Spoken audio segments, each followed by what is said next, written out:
H1N1 flu के लिए America से मुआवजा क्यों नहीं मांगा गया? अमेरिका के कारण एड्स से पूरी दुनिया में चिंता बढ़ी, उसे जवाबदेह क्यों नहीं बनाया?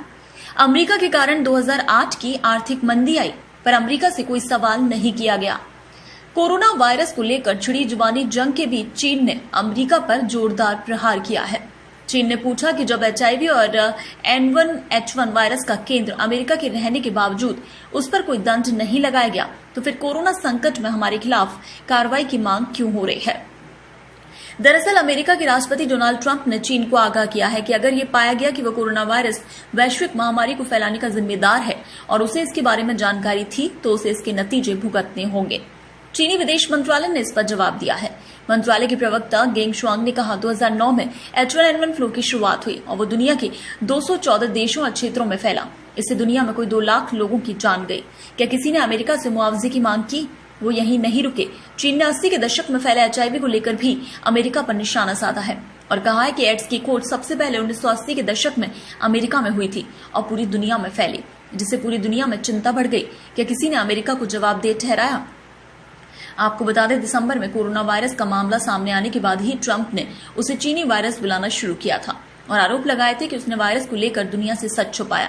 वहीं जब अमेरिका में भयावह स्थिति पैदा हुई तो विदेश मंत्री माइक पॉम्पियो ने चीन की जवाबदेही तय किए जाने की मांग की, लेकिन चीनी विदेश मंत्रालय यहीं नहीं रुका। इसलिए 2008 की वैश्विक मंदी के लिए भी अमेरिका को जिम्मेदार ठहराते हुए उस पर गंभीर सवाल किए।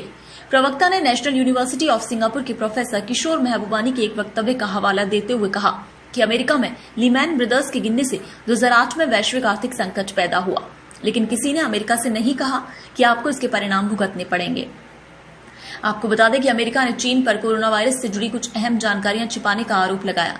साथ ही अमेरिका ने यह भी कहा कि WHO ने कोरोना वायरस को वैश्विक महामारी घोषित करने में बहुत लंबा समय लिया था।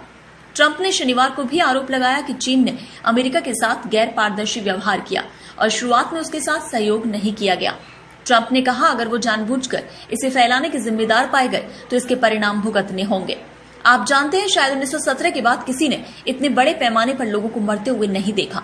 वहीं अमेरिकी मीडिया में ऐसा दावा किया गया था कि वायरस एनिमल मार्केट से नहीं बल्कि वुहान इंस्टीट्यूट ऑफ वायरोलॉजी से फैला है, जिसके बाद ट्रंप ने कहा कि वो इन खबरों को गौर से देख रहे हैं और ओबामा के कार्यकाल में शुरू किया गया इस इंस्टीट्यूट के फंड को जल्द बंद कर दिया जाएगा। ट्रंप ने इससे पहले WHO पर भी गैर जिम्मेदाराना रवैया अपनाने का आरोप लगाया था और यहां तक कि हर साल दिए जाने वाले 40 करोड़ के फंड पर भी रोक लगा दी। ट्रंप ने कहा कि अगर वो जानबूझकर इसे फैलाने के जिम्मेदार पाए गए तो इसके परिणाम भुगतने होंगे। आप जानते हैं, शायद 1917 के बाद किसी ने भी इतने बड़े पैमाने पर लोगों को मरते हुए नहीं देखा है।